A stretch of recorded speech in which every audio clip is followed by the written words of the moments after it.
I knew this was going to be tricky. There's a lot of words in your title, so bear with me. We're counting, Dave. That's one. Yeah. He does this a lot. Yeah. It's normally 3. We're not using this as the pre-titles this time. Go on, Ben, do it.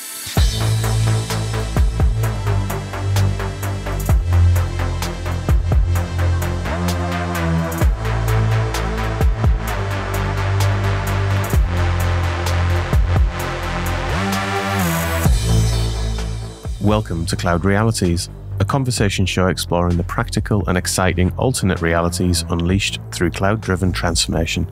I'm Dave Chapman. I'm Sjoukje Rob. And I'm Rob Kernahan.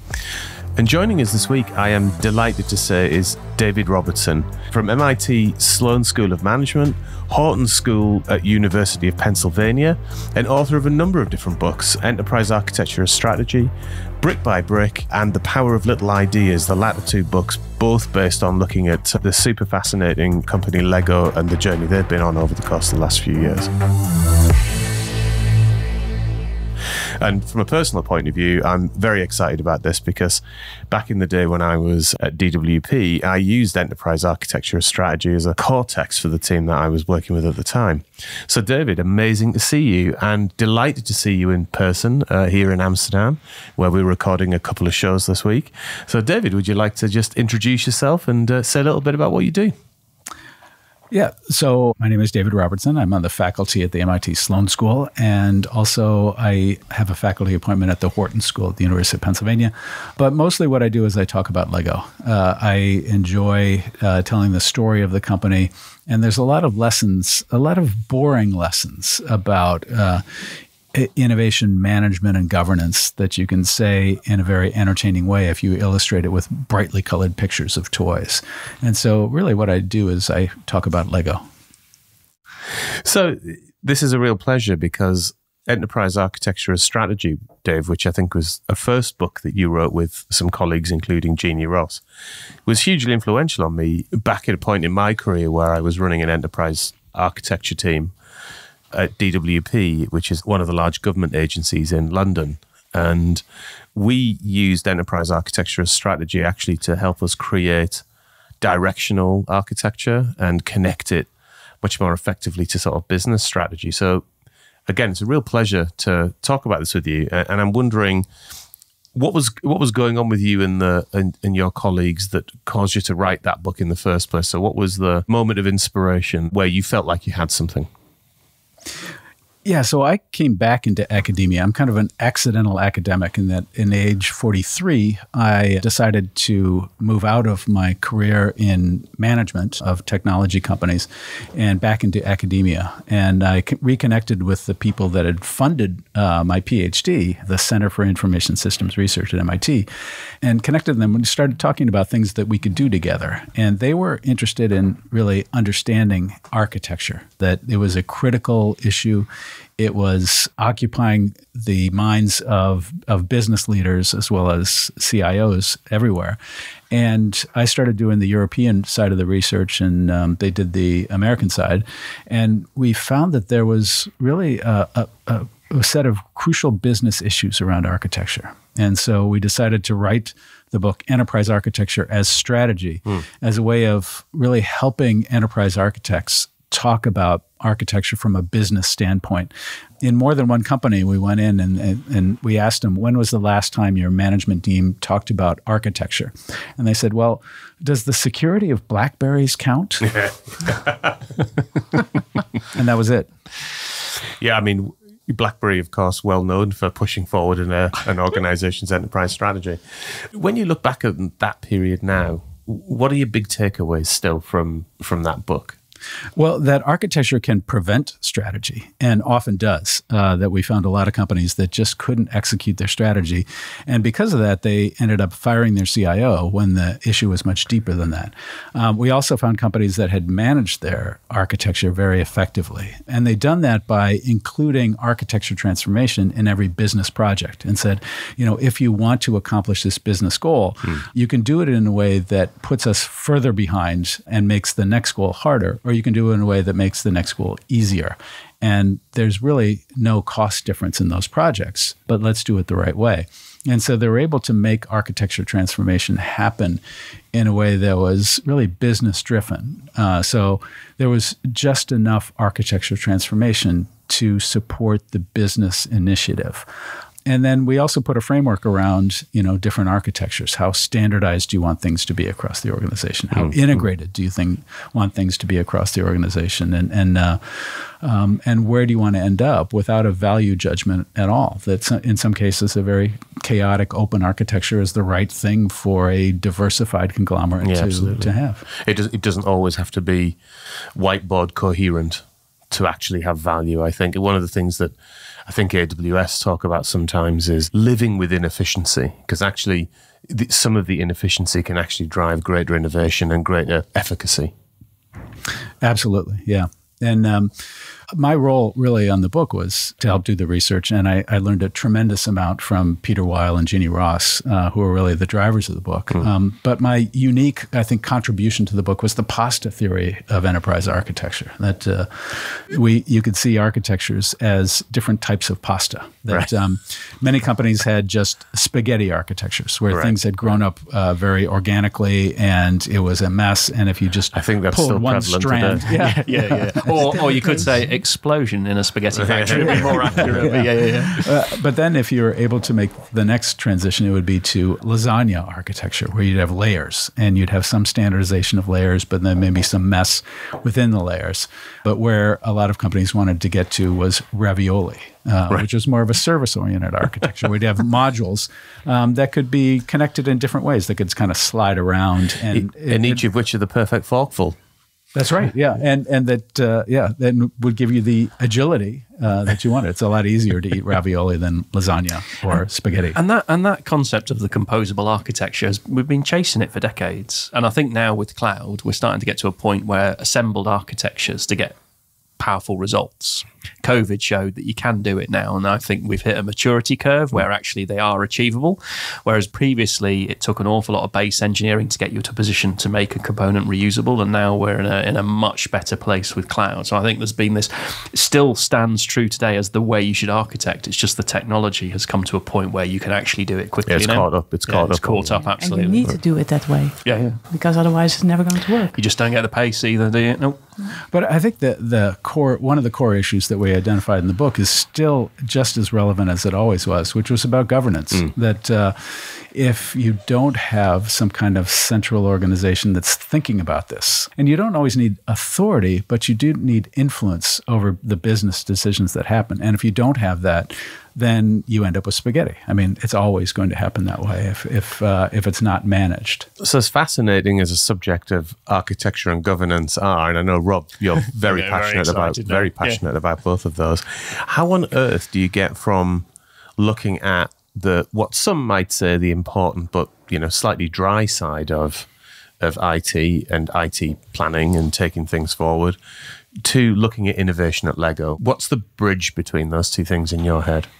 Well, a couple of things happened. Number one, I was teaching at IMD, the Swiss Business School, and what I found in 2002 and 2003 was that nobody wanted to talk about IT, right? We just come out of the crash, and everybody was tired of hearing about the amount that we need to spend on this and so forth. And I honestly think a lot of the rise of ERP in the late 90s and early 90s, coupled with the millennium bug, lots of organizations just like, enough. We've had enough. Yeah. Check out, bang, bang. Absolutely, yeah.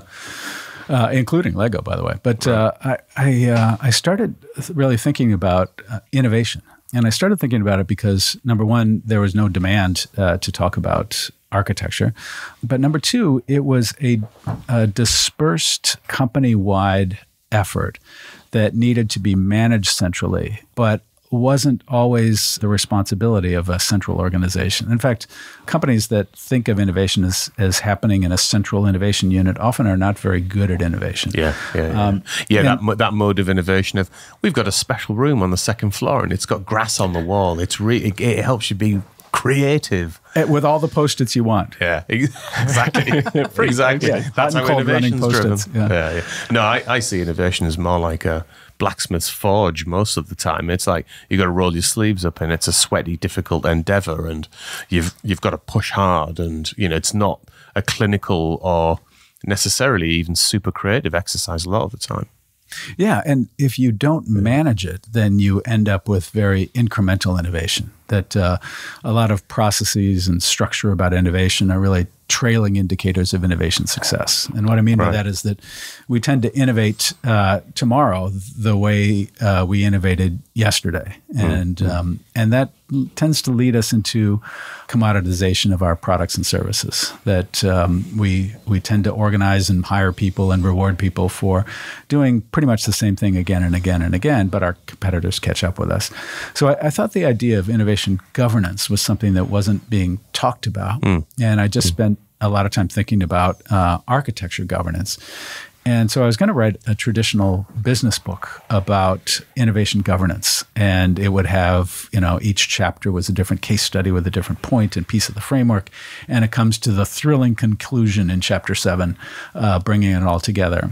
And so I started doing the research, and I found some interesting companies. Like a governance thriller. Oh yeah. Yeah, I see what you'd be on the edge of your seat. Yeah. I'd buy it.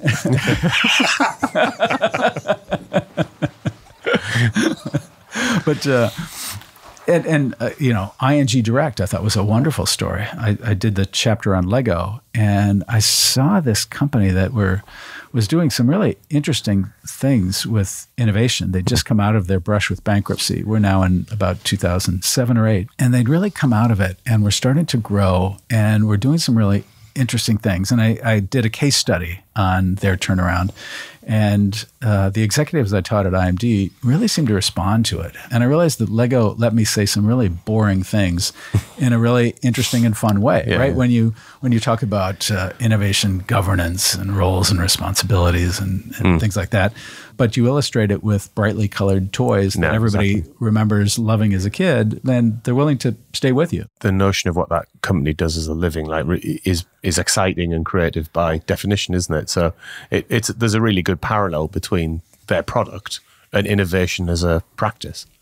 Absolutely, yes. And they've been very innovative, but also they've been innovative at different ways in the life of the company. That they innovated one way for a while and that worked, and then it stopped working. They tried innovating in another way, and that almost put them out of business, but they learned something from that, and they innovated in another way, and that worked tremendously well. And I ended up writing the book really as the hero myth, the Greek tragedy, where the hero rises up and then becomes complacent or arrogant and then suffers a fall, but learns something from that fall and comes back stronger than ever. And that's the way I wrote the Brick by Brick, the book about Lego's turnaround. So maybe take us a little bit through that journey. So how does it start from the period you were looking at Lego initially, which was, what was the start period that you looked at? Yeah, so I wrote a chapter about the beginning from the 30s up through the 70s, but the story really starts in the late 70s when the grandson of the founder, a guy named Kilkirk Chris Johnson, takes over. He'd come back from his MBA at my old school, IMD, and really had all these ideas about how to professionalize Lego, and they worked brilliantly. He did a couple things. Number one, he created separate business units for the separate audiences. So he created a different business unit for the toddlers that used Duplo, and then the 5 to 9-year-olds had a business unit, and then the older kids, the kind of 9 to 16-year-olds, had a different business unit. And the older kids, they introduced a new building system called Technique. That worked really well. The main part of the company, they did something very important. They introduced the minifigure. It's an idea that had been exploring for a while, but the first real minifigures came out in 78. And that changed the play experience because it made it much more of a personalized play experience. Right. Yeah. But it's that intense focus around the end user, Duplo versus Technic versus normal, almost like analogous to a product-based organization today. They are there to serve a consumer outcome experience. So they're experience-centric, so that it creates huge success. So it's that relentless focus on who's going to be handling your product at the end that sounds like it works so well. Yeah, and it was a start on a road down from just a box of bricks that you put together to a story.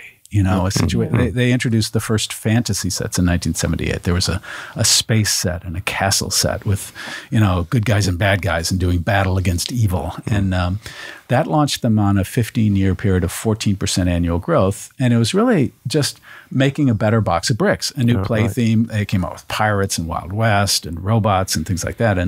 And that worked for 15 years. They doubled in size every 5 years for 15 years. And then the string ran out. And, you know, one of the things that Lego shows is that no innovation lasts forever. The competitors catch up. In Lego's case, the patent ran out. The brick was patented in 1958. And all of a sudden, they had 5 years of no growth. And that's when they really got themselves into trouble. Because 2 years, we're now at the late 90s, 99.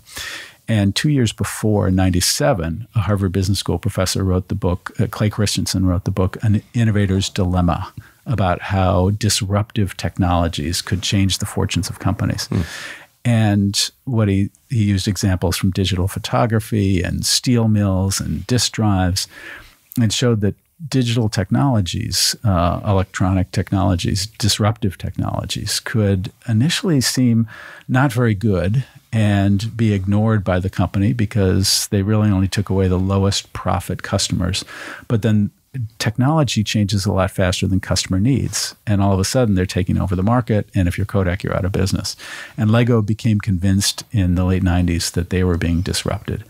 And so they hired new people. They invested tremendously in new types of play experiences. They changed their whole mission statement, and they challenged people to reinvent the future of play. And that really started in the late 90s. And it led to Star Wars, right? It led to, in 1999, they went through a huge internal debate where some people were saying, over my dead body, will there ever be Lego Star Wars? Yeah, like the licensing element of it sort of thing. No. Like licensing different brands. No, it wasn't that, although it was. I mean, it was new in the sense of it was the first time they'd really put a play theme around somebody else's story. But no, Lego has this ethos, and it's very deeply held, that they would not glorify modern warfare. Right? They'll never see a World War II Lego set. And so this idea that there would be a Lego play theme with war in the title was just, I mean, for some people, it was personally offensive. But people argue, well, wait a sec, we've had these castle sets with, you know, knights in shining armor battling evil, you know, for 20 years. So the shorthand for the debate was, is this G.I. Joe or Ivanhoe? And the way they resolved it was they asked German moms. They said, we can't ask people for the United States because they're just too interested, you know, too comfortable with violence. But if German moms say that Lego Star Wars is okay, then we'll offer it. And German moms loved it. And so they offered Star Wars.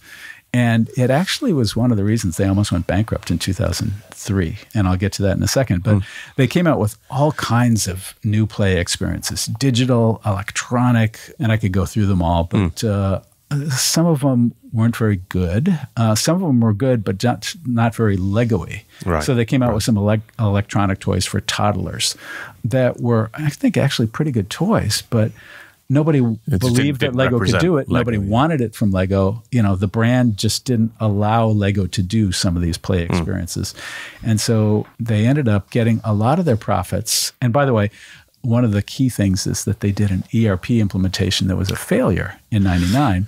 And so they lost all understanding of their product line profitability. Oh, wow. And so when things fell apart in 2003, they had gotten most of their profitability from two toys, Lego Star Wars and Lego Harry Potter. And what they didn't understand, and because of their ERP implementation woes, they really didn't get data on, was that most of their toys were unprofitable. And that those toys, Lego Star Wars and Lego Harry Potter, were very dependent on the presence of a movie. That the demand was much more cyclical than any other toy. And so they didn't really understand the business that they'd gotten themselves into, and they didn't understand how much it was dominating their profits. And so when there was a Lego Star Wars, there was a Star Wars movie in 99 and 2002. There was a Harry Potter movie in 2001 and 2002. There was no movie from either franchise in 2003 or the first half of 2004. And so the sales from those two toys fell off a cliff. 94% of the other toys were unprofitable, and the company almost went bankrupt. Right. What was the realization at that point, and what were they doing specifically that pulled them out of that? Well, I think two things. Number one, they found that they had lost touch with their core customers, that their core customers wanted a creative construction experience, and Lego had stopped offering that. And many of those core customers were just personally offended. I mean, they really were angry at Lego for offering some of these toys that didn't have any kind of creative construction experience. But the other thing that they learned from their brush with bankruptcy came from a toy called Bionicle. And Bionicle was new to the world in the sense that nobody had ever made a buildable action figure. I don't know if you know what it looks like. Yeah, no, I remember them. I do remember them. Yeah, but it has a ball and socket joint. They're kind of not very really different. accepted by the Lego world, but they really are the toy that saved Lego, because Lego thought that it was being disrupted by digital play experiences. But Bionicle was hugely popular. I mean, they sold 190 million of these buildable action figures over the 9-year life of the toy. I mean, that's more than the population of Italy, Germany, and the UK combined. And without the sales and the profits from Bionicle, Lego would not be with us today.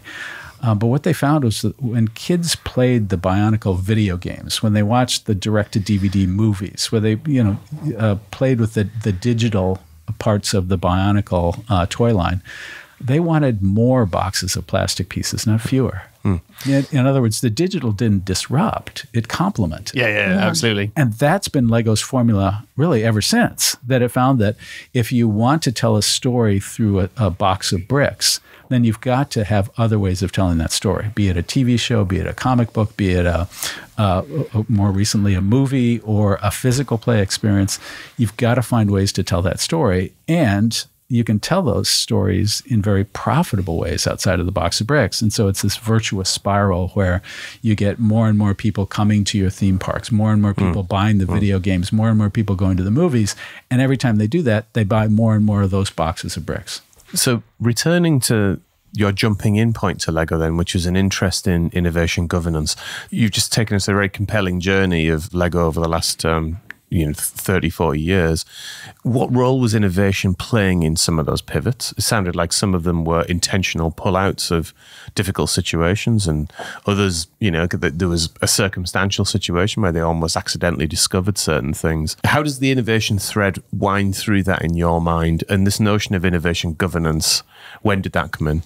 Yeah, you can summarize the different phases of Lego, and this is an oversimplification, but it's very true that from 78 to 93, that 15 years of 14% annual growth, that was really a fairly incremental innovation period. They were just making a better box of bricks with a different play theme. And so it's not out of the box in any sense. It's really inside the box, literally and metaphorically inside the box. But then they hit the no growth period in the mid-90s, and they get caught up in this innovating outside the box. Let's reinvent the future of play. Let's really do something new and different. Let's make something insanely great, to use Steve Jobs' term. And of course, innovating outside the box almost put them out of business. And what happened when they came back from that journey of innovating outside the box is that they'd forgotten the difference between sufficient and necessary. That they had realized that it wasn't sufficient to just offer a box of bricks, but it was necessary to offer a creative construction experience. Right. In other words, when they went outside the box and left their core customers behind, basically they said, well, why should we buy an electronic toy from Lego? Why should we buy all these other play experiences from Lego? We can get that better from Mattel and Hasbro and other companies.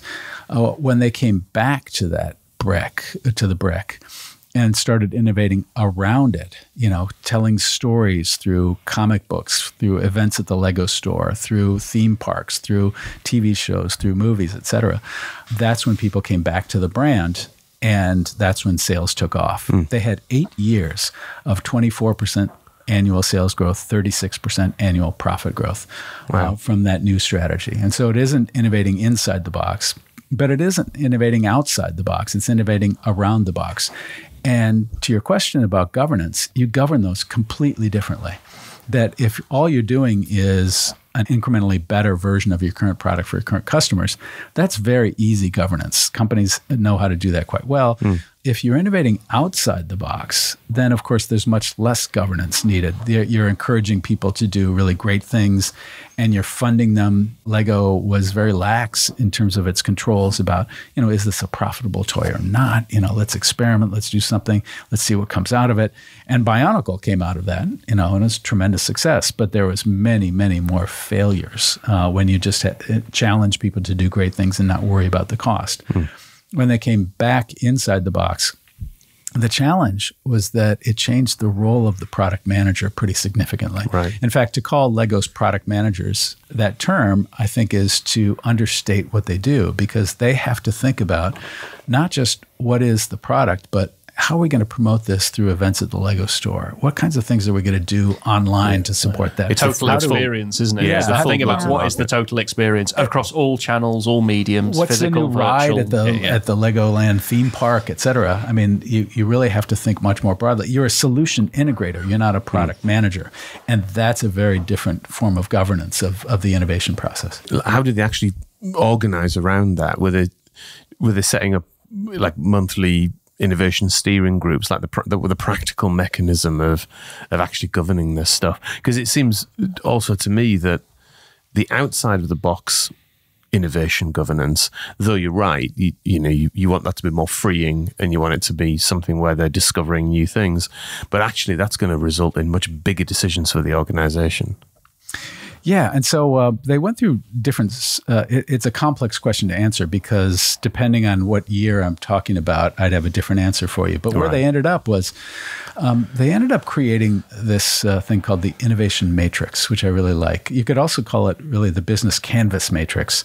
And think about the matrix this way, that the different columns are actually different categories. If you're familiar with the business canvas, then that's very similar to their innovation categories. Maybe just say a word on that for those who haven't heard of what the business canvas is. Yeah, the business canvas is just a categorization of different types of innovation. Do you want to innovate in the product? Do you want to innovate in a complementary service? Do you want to innovate in terms of how you communicate with your customers? Do you want to innovate in terms of your business model? How you make money? Do you give it away and charge for a service or a freemium model? Right? Do you want to innovate in terms of how you connect with your suppliers? Do you want to innovate in terms of how you not talk to your customers, but how you help your customers talk to you and talk to each other? Right? And so it's just categories of innovation. And their categories are different than the business model canvas, but the frameworks have the same intellectual grandparents. And so it really is just a categorization of different types of innovation. And on the vertical dimension is how incremental or radical it is. So you could do something that you've done for the past 5 years and you know how to do well. Management doesn't really need to pay much attention to that. But if you could picture, those of you familiar with the business model canvas, picture a different dimension, which is how new is this to the company? How new is this to the world? Because as you get to the top part of that matrix, then you start to need more management support. Are you doing the right thing? Is this working out or not? Should we kill this or go forward with it? And is there a ratio of where a percentage of effort goes into each of those? So you want a few radical and maybe more in the traditional space, etc. Is there a balance to be struck there that you can sort of oversee that you're doing too much of one and not of the other? Is that a way to think about it? And Lego, of course, got that very wrong in that period between 99 and 2002. And so they're very sensitive to that. Where they ended up going was they ended up reorganizing their innovation efforts around quadrants of the matrix. So things at the top were done in this innovation center where their challenge was obviously Lego, but never seen before. They'd had the traditional groups, still split around, very young kids, 2 to 4, 5 to 9, 9 to 16. And then they had other support groups that would handle relations with partners. For example, there's somebody out in LA who's just thinking about the relationship with LucasArts, the people that own the intellectual property for Star Wars. And so they made organizational groups around the different parts.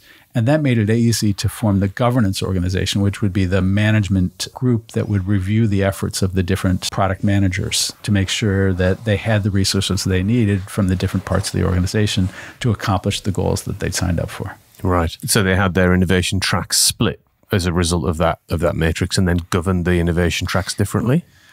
That's right, yes. And to the question about how much do they put, well, they could just decide to fund different parts more or less, depending on the demand of the organization. And they realized that they really did not ever want to lose that core of, let's make really great construction sets. So they had a sort of golden thread that runs through that it's almost like the organizational purpose.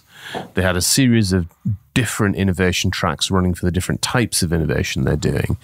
Where did that all come together? Did they actually leave that coming together like at their board level or their exco level? Or did they have a level below that was like a head of innovation that was pulling all of those threads together?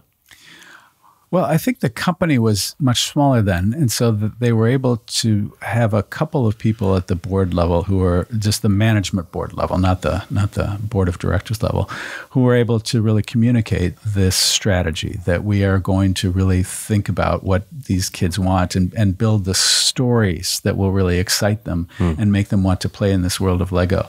There was this one amazing meeting that happened right as they were coming out of bankruptcy. So the worst of it was in 2003. In 2004, they really started on this architecture transformation, this enterprise architecture transformation, which we can talk about. But then in 2005, there was a guy named Jake McKee who took the management, Jørgen V. Nudstrup was the CEO, and Kjell Kirk Christiansen, who was the chairman of the board, to a meeting in Washington, D.C. And they spent 3 days with passionate Lego fans, and they got an earful. And, they came back and they said, your customers will tell you what you can do with their brand. And in particular, they heard a lot about quality. They're really struggling. They're thinking, well, there's all these competitors making Lego bricks that look like Lego, snap together with Lego for half the price or less. Still true today. Should we make a cheaper brick? And their fan community said, no. If you do that, we will leave this brand.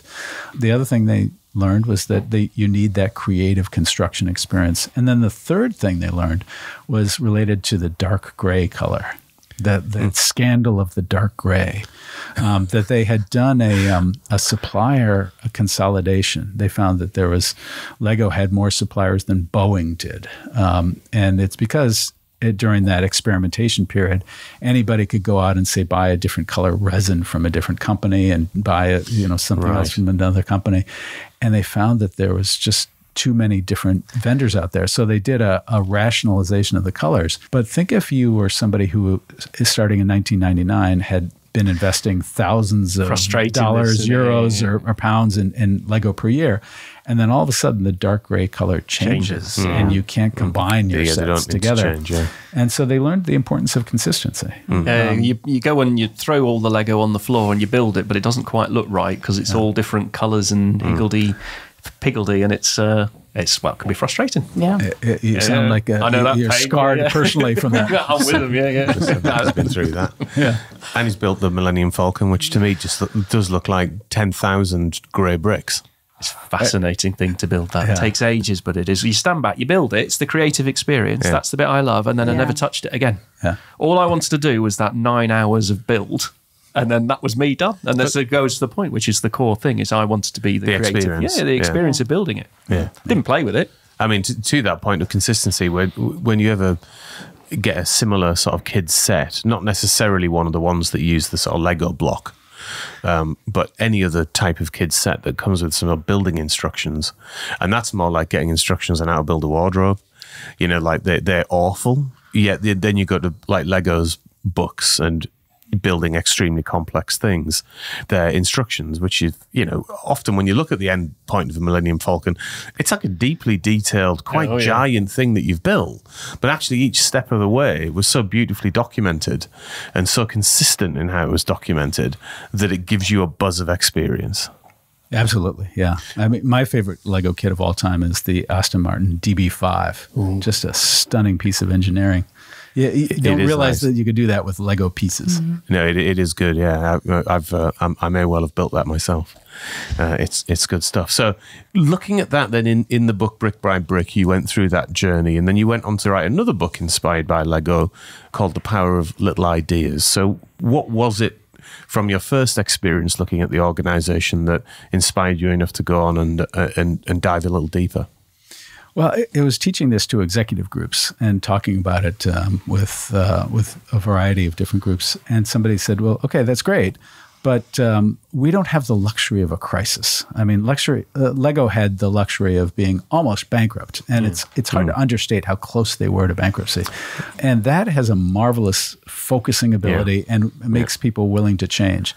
What if you're actually in a company that's relatively healthy, but sees that there's a possibility that this may be happening to you? Yeah, maybe out in the medium term. It's like when everyone's like, well, everything looks pretty good right now, so why do we need to change? Sales are higher this year than they were the year before, but maybe a little less, growth than before. And so the power of little ideas, the goal of that was to just answer the question, which somebody asked me in class one day, how do you do what Lego did in our company? And to summarize that book, the answer was to ask the question, where are you not going to innovate? It's kind of a counterintuitive question, but it's almost like, what is your brick? What is the thing that you did yesterday that you're going to do today, that you're going to do tomorrow? What are the things that made your company great, that your customers are depending on you to continue to do? And Lego is lucky in that that's a very easy question to answer. But a lot of companies are much more diversified than that. And so you may have multiple answers to that question, but you do have that answers to the question. And then the second question is also not an innovation question. It's more, what are your customers trying to do with your product? It's familiar with the jobs to be done framework, if you're familiar with that. But it's really asking the question, what are they trying to accomplish? What else are they trying to do with your product, and how can we help them with that? And then the Lego approach to innovation, this around the box, the third question is, well, what else could we do?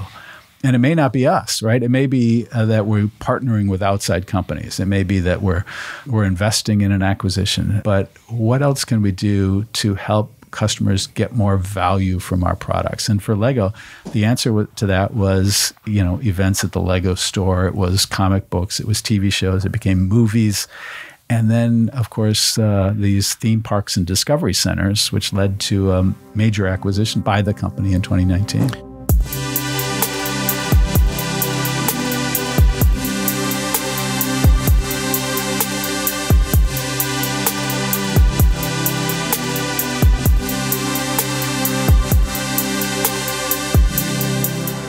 Sjoukje, what you've been looking at this week? So each week I will do some research on what's trending in tech, and this week I want to focus on Agile and IT architecture. So with the introduction of Agile, the architecture profession changed enormously as well. Also during the pandemic, organizations realized that their current architecture didn't work anymore, and they really need to adapt to changes rapidly. So instead of designing systems up front, creating architectures and document them, there is now a need for just enough architecture. And there are a couple of pillars around that can help to implement architecture in an agile way. And these are just enough documentations and also just enough governance, but also make decisions just in time and break everything up in iteration-sized chunks. So a question for you, David.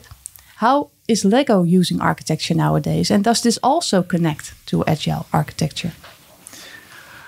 Well, so as the business has changed, Lego has realized that it really has a growth opportunity in physical experiences. So right near where we are in the Netherlands, up in Den Haag, there's a discovery center, which is an indoor playground. And you can't get in as an adult unless you're accompanied by a child. And you can't get out as a child unless you're accompanied by an adult. And inside is this Lego world. There's climbing gyms, there's birthday rooms, there's movie theaters, there's little cars you can drive. And those, along with the theme parks, seem to be hugely popular and great ways of encouraging people to buy more Lego. And so that has created, Lego acquired the company, Merlin Entertainments, in 2019. And of course, sales tanked. They couldn't have timed that worse. But that is their source of growth. But if you go to the Discovery Center in Den Haag and you come out through the Lego store, well, then maybe you're a VIP from the Lego Discovery Center. You go quite often with your kids, you have birthdays there. And then you buy something in the Lego store and you're a VIP in Lego and you're getting points for every time you buy these boxes of bricks. They don't know that you're the same person. And so this change in business strategy has created a change in architecture challenge.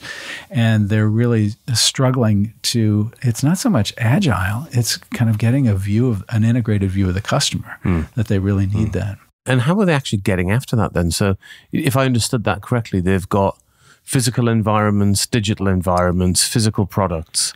And what they're trying to do is use enterprise architecture to sort of stitch that together in a way that then they can see customer. And they know that it's a challenge. They're wrestling with that challenge. They're investing a tremendous amount in that challenge, I guess, with Capgemini. And I think that strategy is still working itself out. It's a classic, though, when two complementary business models come together to create something better. Total experience we've talked about. Inflexible, rigid architectures. Never the twain shall meet. Your data's locked in silos, in weird formats and everything else. And I think what we need to think about here is, again, going back to the composable architecture point, the freedom of data, the freedom to be able to get access to the same data sets, to create different views over the top. How are you going to create that better experience for the individual so they feel connected into both ecosystems? I think that's where architectural adaptation has to occur, underpinned cloud, data lakes, etc., the ability to get hold of data as and when you need it. And then you don't have this horrible change process you need to go through to bring the traditional architectures out and connect the data sets and everything else together. And it just feels like, yeah, there is a total experience to be had, but the time to do that can be quite frustrating for an organization because it can be an 18-month plus type journey to get this new thing out that is the two coming together and fused. I use Lego to teach agile development methods. There's a really wonderful exercise you can do in just a couple minutes to show people how much more powerful agile development methods are. And that is, I give out a little kit with 6 pieces in it, and I challenge everybody in the room to make a duck. But half the room I give one set of instructions, which is a more sequential development process. And the other half I give a different set of instructions, which is a agile development process. So the first group, they are told to, number one, the challenge is to make as many different ducks, significantly different ducks as you can in just a few minutes. I usually use 4 minutes. And the first group is told you have 2 minutes to design the ducks that you're going to build and write them down, and then 2 minutes to build them. And you have to build each duck. And then once you're done, you can start to design and build others. The second group is told to design and build. So design, build, design, build, design, build. And at the end, you can compare the best ducks and who has the most ducks. And always the agile group does much better. And so it's just a wonderful way of showing how when you use an agile development process that you learn along the way in a really important, significant way. That is the key. You learn early and can adapt and adjust much faster. I think the thing that traditional architecture approaches had was they struggled to be able to work in that way. And over the last 20 years, we've seen architecture have to adapt to be able to learn to be more agile-like. And if you were to draw a little sort of 30-second picture of enterprise architecture of 20 years ago versus enterprise architecture in the cloud era, what are the key differences for you, Rob? Right. When we exited the waterfall era, that worked very well with enterprise architecture. Yeah. Designed it all up front. There was lots of governance control and everything else. Agile came in, threw the baby out with the bathwater and forgot about thinking about architectural principles, but just enough to be able to get the right answer. And that created a new type of technology debt. And now I think we see the rise of architecture coming back with the importance of strategic thinking and making sure that there's guidance and principles and direction that we want to think about, but it's not rigid that we're so fixed that when we learn, we can't change and adapt. That's underpinned by more flexible technology. Let's not forget the power of the new ways of controlling data, and using cloud to be more composable allows us to adapt much faster as well. So what we've seen is the rise and the fall and the rise of architecture coming out of it in a completely different way. I mean, you can certainly see that, can't you, with the ever-growing focus, not just in Lego, but like in many product organizations today on the customer experience and the joined-up customer experience, how important it is to design around that. And of course, that leads you to multi-platform architectures quite quickly, really, and the need to pull that together. So I guess, David, the thing I'm wondering about, having gone on the last 25-year journey from writing enterprise architecture as strategy back in the late 90s and early noughties, and now having looked at a number of organizations during which the technology landscape has changed, what are your reflections on enterprise architecture as strategy and the work that you did, and what new themes do you think you'd find in it if you were looking at that piece of work today? I think that where I come back to is almost where I started, that architecture is just as much a preventer of strategy as it always has been, and just as much of a necessary exercise to do if you're going to execute your strategy. And you need to be thinking about it as you go forward. I mean, Lego right now has this huge architecture challenge, and it's going to need good governance to make it happen. And if it doesn't do this well, it's not going to achieve the growth goals that it has for itself. So I almost come back to where I started 20 years ago. And what a good place to end the conversation for today. So thank you very much for spending the time and sharing your insights with us this afternoon. It's somewhere on the outskirts of Amsterdam. Random outskirts of Amsterdam, I think we're best described as. Well, thanks very much for having me. It's been a pleasure. It really has. And we end every episode of this show by asking our guest what they're excited about doing next. And that can be anything from great restaurant booked at the weekend all the way through to something you're excited about in your professional life. So, David, what are you excited about doing next? Well, I was excited about something, but now you've ruined it. I am not on purpose. Well done, Dave. Again.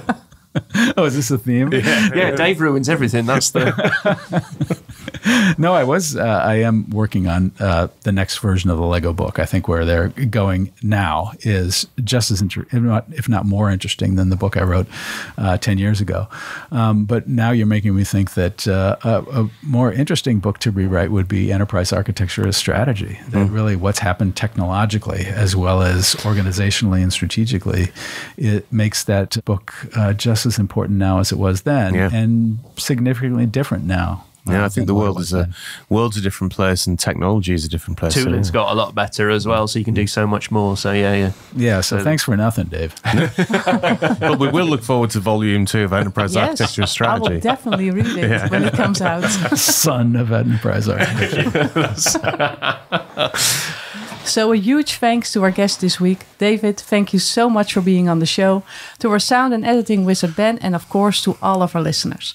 We're on LinkedIn and Twitter, Dave Chapman, Rob Kernahan and Sjoukje Rob. Feel free to follow or connect with us and let us know if you have any ideas for the show. And of course, if you haven't already done that, rate and subscribe to our podcast. See you in another reality next week.